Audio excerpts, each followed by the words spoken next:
Peter lynch एक amazing fund manager है जिन्होंने अपने टाइम पे 13 ईयर्स के लिए 29.2% एनुअल रिटर्न्स दी थी as compared to only 13.2% of the S&P 500 जो वहाँ का बेंचमार्क है। तो इनकी फ़िलॉसफी, इनकी जो इम्पोर्टेंट ट्रेडिंग के, इन्वेस्टिंग के जो रूल्स हैं उसको ही आज हम डिस्कस करेंगे। बिकॉज आई गेस खुद गलतियाँ करके, खुद स्टडी करके, खुद मिस्टेक्स कर करके सीखने से अच्छा है कि हम ऐसे ग्रेट इन्वेस्टर्स जो हैं उनकी लाइफ स्टोरी, उनके प्रिंसिपल्स, उनसे अगर हम सीखेंगे तो हमारा जो लर्निंग कर्व है काफ़ी छोटा हो जाता है।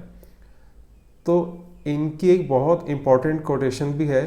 ये कहते हैं कि far more money has been lost in anticipation of a correction as compare to the actual correction. और ये बात इस डेटा से क्लियर भी हो जाता है कि 1930 से लेके अभी तक हर डेकेड में अगर आपने सिर्फ वो बेस्ट 10 डेज अगर मिस कर दिए होते तो आपकी ओवरऑल रिटर्न लॉन्ग टर्म में बहुत ज़्यादा इम्पैक्ट हो जाती। तो ये भी हमेशा लॉन्ग टर्म के लिए इन्वेस्ट करने को बोलते हैं, अच्छी कंपनीज में इन्वेस्ट करने को बोलते हैं एंड उसमें लॉन्ग टर्म पेशेंस के साथ बैठने को बोलते हैं। तो इसमें इनका जो एक आप जो इसके लेसन्स हैं उनमें से एक बहुत इंपॉर्टेंट लेसन है कि ये कहते हैं invest in what you know. बहुत ज़्यादा कॉम्प्लिकेट करने से अच्छा ये कहते हैं कि अगर जो चीज़ आपकी सेम फील्ड में है जिसमें ऑलरेडी आप काम कर रहे हो, जैसे किसी की अगर ग्रोसरी स्टोर है तो वहाँ पे जो जो आपको पता है कि भाई टोमेटो केचप कौन सी उसकी है, कोई इंस्टेंट नूडल्स है तो वो कौन सी ब्रांड की है, कुछ और पैक्ड फूड आइटम है तो वो कौन से ब्रांड की है, बिकॉज आप ऑलरेडी उसी फील्ड में हो। तो उसी फील्ड में आप जो अपने आसपास के जो प्रोडक्ट्स देखते हो, जो आप डेली यूज़ में यूज़ कर रहे हो, उनके आप ब्रांड्स देखो, उनमें से कौन सा ब्रांड है जो आप बहुत सालों से यूज़ कर रहे हो एंड आपको लगता है कि यार ये ब्रांड तो बहुत टाइम तक रहेगा, बहुत अच्छा ब्रांड है, हमें खुद पसंद है एंड ओवरऑल प्रोडक्ट बहुत अच्छा है। फिर उसकी आप स्टडी कर सकते हो कि कंपनी कौन सी है, वो क्या करती है, उसकी बैलेंस शीट कैसी है। बट इंस्टेड ऑफ कि आप बिल्कुल ही कोई आपकी अगर नॉर्मल ग्रोसरी स्टोर है बट आप कोई आर्टिफिशियल इंटेलिजेंस या रॉकेट साइंस कोई ऐसी फील्ड में जाके स्टडी करो, उससे अच्छा है कि जौन सी फील्ड में आप ऑलरेडी हो उसी फील्ड में स्टडी करो, उसी फील्ड के स्टॉक सर्च करो एंड उसमें फिर अपने एनालाइज करके फर्दर उसमें इन्वेस्ट करो। तो बहुत सिंपल ये इनकी फ़िलॉसफी है बट बहुत वंडरफुली वर्क करती है। एंड उसके बाद वो कहते हैं कि भाई लॉन्ग टर्म पर्सपेक्टिव के लिए हमेशा रहो मार्केट में। शॉर्ट टर्म फ्लक्चुएशंस जो है उसको जो राइड इजीली कर लेता है वो लॉन्ग टर्म में बहुत अच्छा पैसा बना लेता है।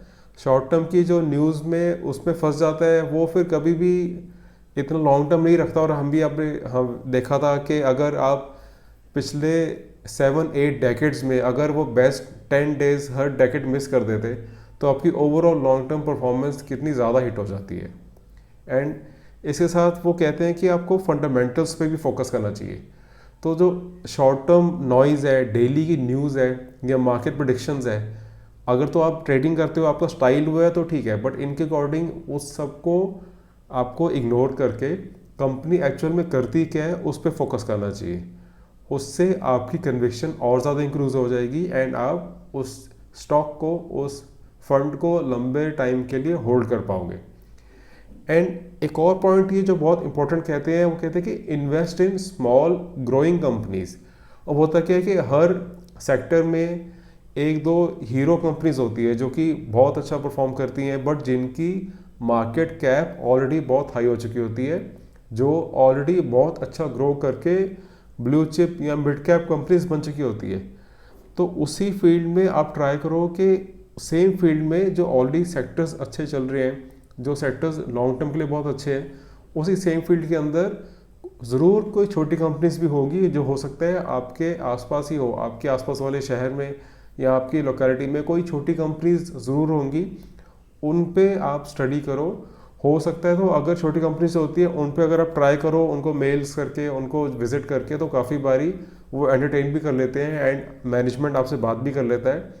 एंड छोटी कंपनीज़ को स्टार्टिंग में ही एनालाइज करना, उसको पिक करना एंड फिर उसको बैठने का ये फ़ायदा है कि वो अगर वो बहुत अच्छा ही ट्रेंड पकड़ लेंगी, अगर बहुत अच्छा ग्रो करेंगी, तो तो आपने एक बहुत अच्छे स्टॉक को, यानी कि एक बहुत अच्छे बिजनेस को बहुत अच्छे टाइम पे पहले ही पकड़ के रखा होगा। फिर उसकी जो सारी ग्रोथ स्टोरी है उसके साथ आप राइड करोगे। बट यस, इसके लिए आपने ऑलरेडी देखना है कि जो कोई ऐसे सेक्टर की कंपनी लो जो ऑलरेडी बहुत अच्छा सेक्टर है, या फिर जो एवरग्रीन सेक्टर है जो आगे आने वाले कुछ डेकेड्स के लिए बहुत अच्छा चलेगा। तो यहाँ पे मैं डेकेड्स की बात बार बार इसलिए कर रहा हूँ बिकॉज पीटर लिंच हमेशा इन्वेस्टमेंट में हमेशा लॉन्ग टर्म पे ही फोकस करते थे, इसलिए यहाँ पे मैं ट्रेडिंग की बात नहीं कर रहा हूँ। ये वाली वीडियो बेसिकली सिर्फ इन्वेस्टमेंट पे ही फोकस है। एंड इसके बाद एक और बहुत इंपॉर्टेंट पॉइंट जो वो कहते हैं कि हमें डाइवर्सिफाई करना चाहिए। वो देखते हैं काफ़ी लोगों ने सिर्फ एक या दो सेक्टर्स में ही सारे स्टॉक्स लेके रखे होते हैं। वो इसलिए हो सकता है कि उनको उस स्टॉक पे बहुत ज़्यादा या उस सेक्टर पे बहुत ज़्यादा बायस हो, तो वो उसी पे फिक्स कर लेते हैं। बट जब कुछ न्यूज़ आती है या कुछ एकदम से उनके अगेंस्ट, वो सेक्टर अगेंस्ट कुछ न्यूज़ आ जाती है, कोई हेडविंड्स आ जाते हैं, तो बिकॉज उनका पूरा पोर्टफोलियो बहुत ज़्यादा कंसंट्रेटेड था तो वो बहुत बड़ा हिट ले लेता है। इसलिए डाइवर्सिफाई करके आप जो अपना इंडिविजुअल स्टॉक या सेक्टर का जो रिस्क है उसको भी आप डाइवर्सिफाई कर रहे हो, आप ओवरऑल अपना रिस्क को डाइवर्सिफाई कर रहे हो। एंड इसके बाद एक और बहुत इंपॉर्टेंट पॉइंट आ जाता है, वो है कि लर्न फ्रॉम आवर मिस्टेक्स।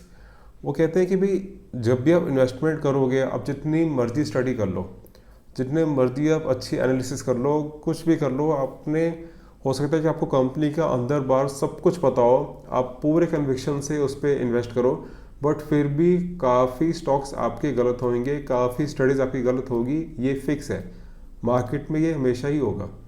तो उस टाइम पे आपको उससे बहुत ज़्यादा अफेक्ट नहीं होना है, बट आपको उस मिस्टेक से लेसन लेना है कि इस बारी मैंने ये ऐसी क्या गलती करी अपनी स्टडी में जो कि मैंने आगे जाके इम्प्रूव करनी है।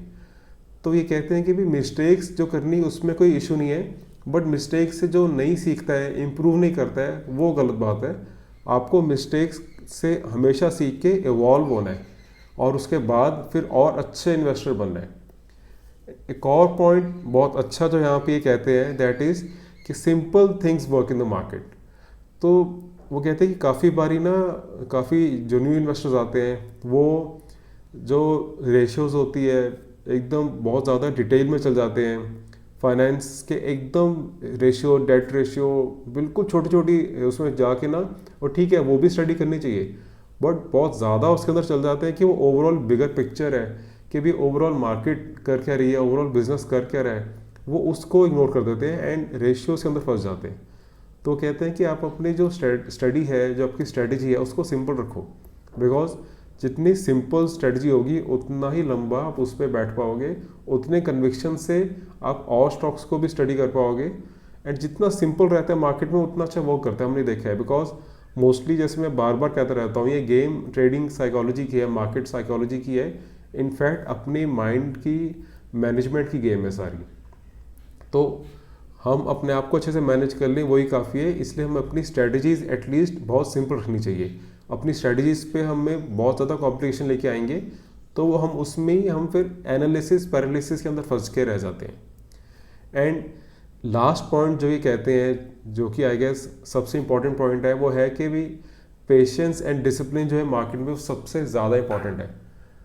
अगर आप सब कुछ कर लोगे, आपने सारी स्टडी कर ली, आपने अपने जो हमने पॉइंट डिस्कस किए थे कि आपने अपने सेक्टर के स्टॉक्स ढूंढ लिए, आपने छोटी ग्रोइंग कंपनी ढूंढ ली, आपने डाइवर्सिफाई करके रख लिया, आपने अपनी मिस्टेक से समझ के इम्प्रूव कर लिया, आपने अपनी स्ट्रेटजी सिंपल रख ली, ये सारे पॉइंट्स हमने अभी डिस्कस किए थे, सारे आपने कर लिए। बट अगर आपके पास वो पेशेंस नहीं है, वो डिसिप्लिन नहीं है फिर उस पर बैठने का, तो इन सबका कोई फ़ायदा नहीं है। ये पॉइंट सारे जो हमने डिस्कस किए थे वो तभी कुछ फ्रूटफुल हो पाएंगे जब आप उन जो आपकी स्टडी है उस पर लॉन्ग टर्म के लिए विद पेशेंस बैठ पाओ। तो I hope you like this video. And इसके अंदर ये जो मैंने पीटर लिंच की बात की थी, ऐसे हम और भी किसी की अगर आपने डिटेल में, ऐसे डिटेल तो नहीं कहूँगा, समरी में अगर आपने किसी की लाइफ स्टोरी या किसी के इन्वेस्टमेंट प्रिंसिपल्स के अगर आपको नॉलेज चाहिए तो आप मुझे कमेंट्स में प्लीज़ उनका नेम बताओ, मैं उन पे भी स्टडी करके अच्छे से पूरे प्रॉपर उनकी वीडियोस बनाऊंगा। एंड आपको दूसरी भी किसी और टाइप की वीडियो चाहिए तो मुझे कमेंट्स में प्लीज़ बताओ। मैं आपके सारे कमेंट्स रीड करता हूँ, सारे कमेंट्स लाइक करता हूँ, सारे कमेंट्स पे रिप्लाई करता हूँ जिन पे भी हो सकता है। एंड मुझे आपका फीडबैक चाहिए। Thank you.